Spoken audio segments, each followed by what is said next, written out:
16 साल की सालिनी दिखने में बहुत ही गोरी और खूबसूरत दिखती है।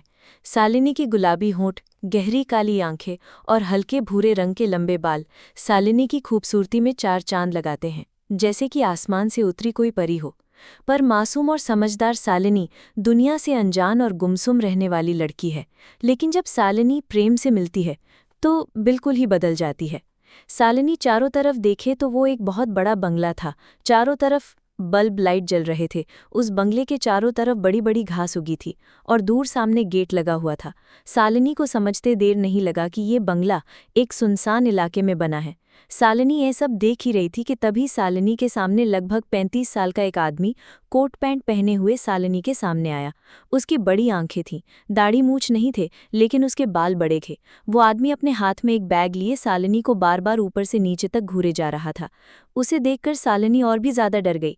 सालिनी सोचने लगी कि अब मेरा बच पाना बहुत मुश्किल है। वो पूरी तरह से जैसे हार गई थी। तभी सालिनी को बिताए हुए वो सारे अच्छे पल याद आने लगे जो अपनों के साथ बिताई थी 3 महीने पहले। आज 21 जनवरी है। मौसम में ठंड है, जगह जगह पर कोहरा पसरा पड़ा है, लेकिन सालिनी आसमानी रंग की फ्रॉक पहने, कानों में 2 चांद जैसी बलियां, आंखों में काजल लगाकर, बाल बांधकर खुद को शीशे में निहारने लगी और होंठों पर हल्की सी मुस्कान लिए सैंडल पहनकर तैयार हो गई पापा के साथ मामा के घर जाने के लिए। तभी सालिनी के पास एक 34 साल की औरत आके खड़ी हो गई।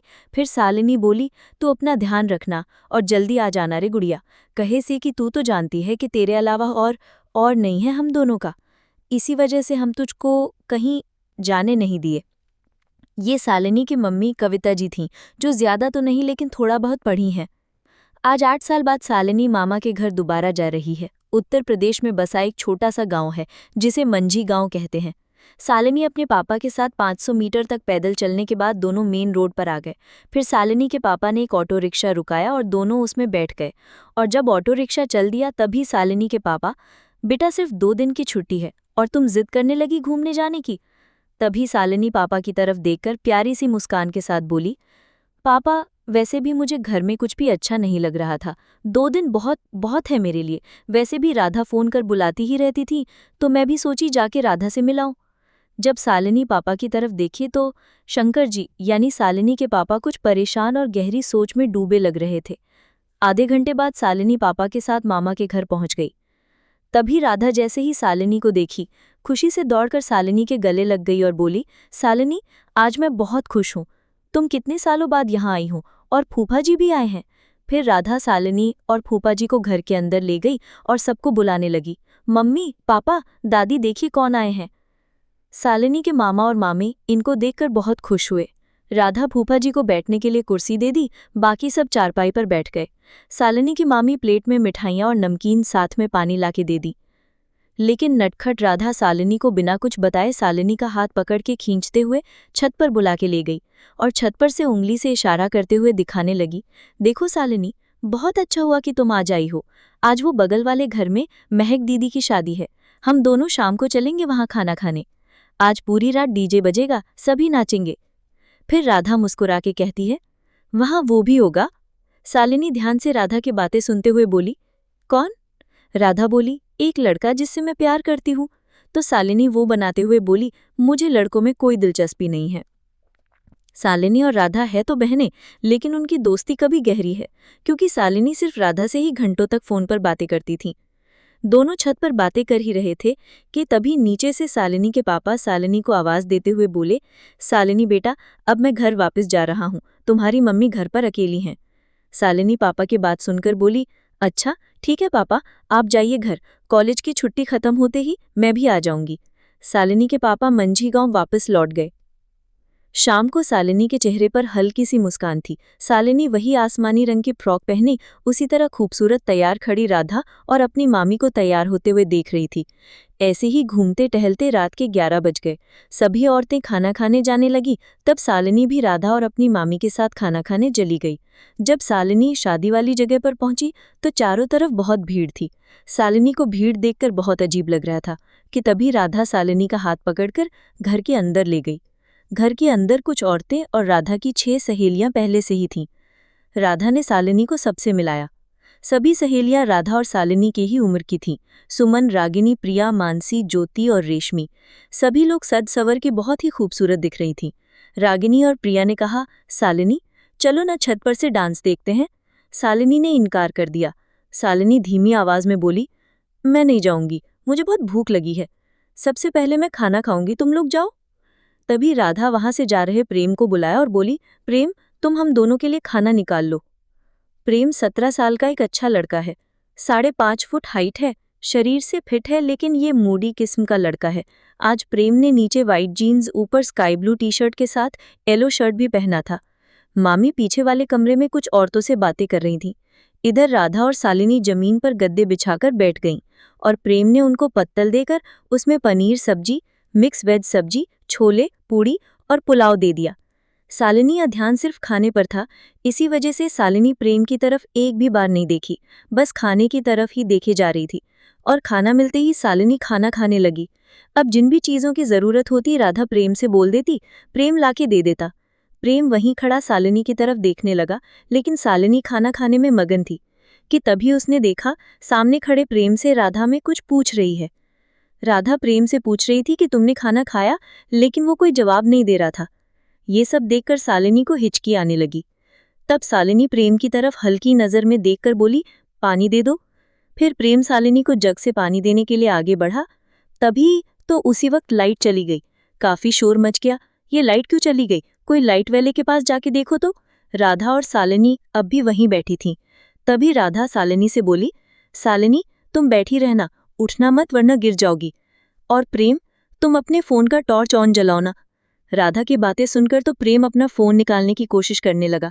तभी अचानक किसी ने अंधेरे में टटोलते हुए आगे बढ़ने की कोशिश में प्रेम को धक्का दे दिया। प्रेम शालिनी के ऊपर जोर से गिर गया और जाग का सारा पानी शालिनी के ऊपर डाल दिया। शालिनी प्रेम के नीचे दब गई। प्रेम का सीना शालिनी के सीने से चिपक गया। शालिनी की धड़कन तेज होने लगी। प्रेम ऊपर से नीचे तक शालिनी से चिपका हुआ था, बस दोनों के होंठ आपस में नहीं टकराए थे। शालिनी की आवाज कुछ सेकंड के लिए थम सी गई और शालिनी को कुछ भी समझ नहीं आ रहा था, ये कैसे हो गया। फिर प्रेम शालिनी के ऊपर से उठने की कोशिश करने लगा। गुस्से से भरी शालिनी भी उसे धक्का देकर उठाने लगी तो प्रेम उठ गया। तभी राधा शालिनी से पूछने लगी, क्या हुआ शालिनी, तू गिर गई थी क्या, तुझे लगी तो नहीं? उसी वक्त लाइट आ गई, लेकिन प्रेम 9-2-11 हो गया था। जब राधा शालिनी को लाइट के उजाले में देखी तो हंसने लगी, क्योंकि शालिनी के कपड़े पूरे गीले हो गए थे, शालिनी के बाल भी बिखर गए थे। तभी शालिनी उदास और गुस्से से उधर उधर देखने लगी तो राधा शालिनी पर हंसते हुए बोली, किसे ढूंढ रही है? शालिनी गुस्से से बोली, वो लड़का जो खाना दिया था न जाने कहाँ चला गया, एक बार सामने आ गया ना तो उसको। शालिनी चिढ़ते हुए बोली। राधा मुस्कुराते हुए पूछने लगी, उसको क्या करेगी तू? शालिनी राधा को कोई जवाब न देते अपने गीले कपड़ों को देखने लगी।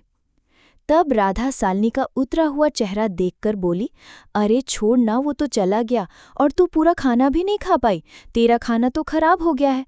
अच्छा मेरे साथ खा ले। शालिनी राधा के साथ थोड़ा बहुत खाना खाई तो, लेकिन उसकी नज़रें प्रेम को ही ढूंढ रही थी। शालिनी अभी तक प्रेम चेहरा अच्छे से नहीं देख पाई थी।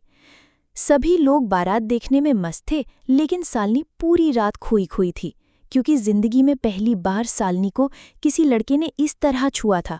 सभी लोग बारात देखने में मग्न थे, लेकिन शालिनी को उस लड़के के ऊपर गुस्सा आ रहा था। वो बार बार एक ही बात सोचे जा रही थी कि क्यों उसने उस लड़के का चेहरा नहीं देखा। खैर रात बीत गई। राधा प्रेम के शालिनी के ऊपर गिरने की बात जानती है, लेकिन वो शालिनी से प्रेम के बारे में कुछ नहीं बताई। अगले दिन राधा शालिनी को सभी सहेलियों के घर घुमाने ले गई। सबसे पहले प्रिया के घर गई, फिर रागिनी के घर, उसके बाद मानसी के घर, फिर सुमन के घर, फिर ज्योति के घर, आखिर में रेशमी के घर गए। जब राधा और शालिनी तख्त पर बैठकर हंस हंस कर शादी के बारे में रेशमी से बातें कर रही थी, तभी बाहर से प्रेम वहां आ गया। शालिनी उसे ध्यान से देखने लगी तो पहचान गई, क्योंकि शादी वाले दिन शालिनी ने प्रेम का चेहरा अच्छे से तो नहीं देखी थी, लेकिन जब राधा उससे बोली, प्रेम ये शालिनी है, तो शालिनी को पूरा यकीन हो गया कि ये वही है जो कल मेरे ऊपर गिरा था। शालिनी प्रेम को देखकर घूर रही होती है कि तभी शालिनी को देखकर प्रेम जोर से हंसने लगा। प्रेम को अपने ऊपर हंसते देख शालिनी को और गुस्सा आने लगा। अभी रेशमी आश्चर्य से प्रेम की तरफ देखते हुए पूछी, क्या हुआ प्रेम भाई? कुछ नहीं, बोलकर प्रेम वहां से चला गया अंदर वाले कमरे में। प्रेम के घर में 4 लोग रहते हैं, प्रेम, उसकी बहन रेशमी और उसके मम्मी पापा। शालिनी और राधा रेशमी के घर से वापस आ गए। अगले दिन शालिनी को अपने घर मंझी गांव वापस जाना था। उस दिन शाम को 8 बजे शालिनी खाना खाने के बाद कुछ देर तक नानी के साथ बातें करती रही। फिर रात 8:30 बजे शालिनी सोने चली गई। शालिनी सोने के लिए कुछ देर लेटी थी कि तभी शालिनी की मामी शालिनी के पास आई और बोली, शालिनी, राधा कहीं गई है, तुम जानते हो वो कहाँ गई है? शालिनी मामी से बोली, नहीं। तब मामी शालिनी से बोली, शालिनी देख लो, यहीं पास वाले घर में होगी, अगर न मिले तो प्रिया से पूछ भी लेना। मामी की बात सुन के शालिनी पड़ोस के घर पर गई जहां राधा की सहेली प्रिया थी। अरे शालिनी, प्रिया बेड पर बैठी पढ़ाई करते हुए बोली, बैठो, तुम अकेले ही आई हो, राधा कहाँ है? शालिनी ठंड से कांपती हुई बोली, नहीं प्रिया, मुझको जाना है, मैं राधा को ढूंढ रही थी, वो घर पर नहीं है, इसलिए मामी मुझे भेजी थी तुम्हारे पास, पर राधा यहाँ नहीं आई है। प्रिया शालिनी को जवाब देते हुए बोली, ठीक है प्रिया, मैं जाती हूँ। शालिनी राधा को बुलाने ठंड के कोहरे में फिर मानसी के घर गई। वहां भी राधा नहीं मिली तो मानसी शालिनी से बोली, शालिनी, राधा तुमको रेशमी के घर पर मिलेगी। तो शालिनी रेशमी के घर गई। वहां राधा रेशमी और प्रेम के साथ तख्त पर बैठे बातें कर रहे थे। जब शालिनी उनकी बातें सुनी तो शालिनी को पता चला कि ये तीनों तो मेरे ही बारे में ही बातें कर रहे हैं। शालिनी राधा की तरफ देखते हुए जोर से बोली, राधा, मामी बुला रही हैं। शालिनी अभी भी इस बात से अनजान है कि राधा किस तरह की लड़की है। राधा शालिनी के साथ घर चलने आने लगी तो रास्ते में शालिनी राधा की तरफ शक की निगाहों से देखती हुई बोली, राधा, तुम लोग क्या बातें कर रहे थे मेरे बारे में? तब राधा शालिनी को देखते हुए बोली, कुछ नहीं, प्रेम तुझसे प्यार करता है, बस। शालिनी राधा की बात सुनते ही हंसते हुए बोली, क्या बकवास कर रही है राधा, लगता है मामी से बताना पड़ेगा। नहीं शालिनी, मम्मी से कुछ न बताना। ये कहकर राधा अपने हाथ की मुट्ठी में छुपाए लेटर को शालिनी के हाथ में देते हुए बोली, ये देखो शालिनी, प्रेम ने तुम्हारे लिए लेटर लिखा है और तुम्हें देने के लिए बोला है। शालिनी फिर मुस्कुराते हुए राधा की तरफ देखकर बोली, तुम पागल तो नहीं हो, फेंको इसे। ठीक, फेंक देना, लेकिन पहले पढ़ तो लो क्या लिखा है। तब शालिनी उस लेटर को खोल के पढ़ने लगी। उसमें लिखा था, शालिनी, तुम बहुत ही खूबसूरत हो, आज जब मैं तुम्हें देखा ऐसा लग रहा था मैं पागल ही हो जाऊंगा। तुम लाल सलवार सूट सफ़ेद दुपट्टा में, वो मासूम चमकदार चेहरा, तुम्हारे गारों को चूमते वो तुम्हारे बाल और तुम्हारी पतली कमर मेरी जान ले रही है। मैं जब से तुम्हें देखा हूं मैं होश खो दिया हूं। मैं नहीं जानता तुम मुझे क्या समझती हो, पर मैं तुमसे बहुत प्यार करता हूं, मैं तुमसे मिलना चाहता हूं। बस, प्रेम। शालिनी लेटर पढ़ते ही उसी वक्त लेटर को फाड़कर फेंक दी और गुस्से से बोली, मैं जानती थी वो पागल है, लेकिन इतना बड़ा छिछोरा भी है, मैंने सोचा भी नहीं था। गलती से मेरे ऊपर गिर गया तो उसे मुझसे प्यार हो गया। मन तो कर रहा है कि उसे एक थप्पड़ लगाऊं। राधा शालिनी का हाथ अपने हाथों पर लेकर बोली, शालिनी, गुस्सा क्यों कर रही है, लेटर ही तो है, फेंक उसे, चल सोने चलते हैं। फिर राधा शालिनी को बुलाकर घर चली जाती हैं और दोनों जाके सो जाते हैं। अगले दिन जब शालिनी तैयार होकर मामा के घर से अपने घर वापस आने लगी तो प्रेम दूर से ही शालिनी को ध्यान से देख रहा था, लेकिन शालिनी प्रेम की तरफ एक भी बार नहीं देखी और मामा के साथ अपने घर चली आई।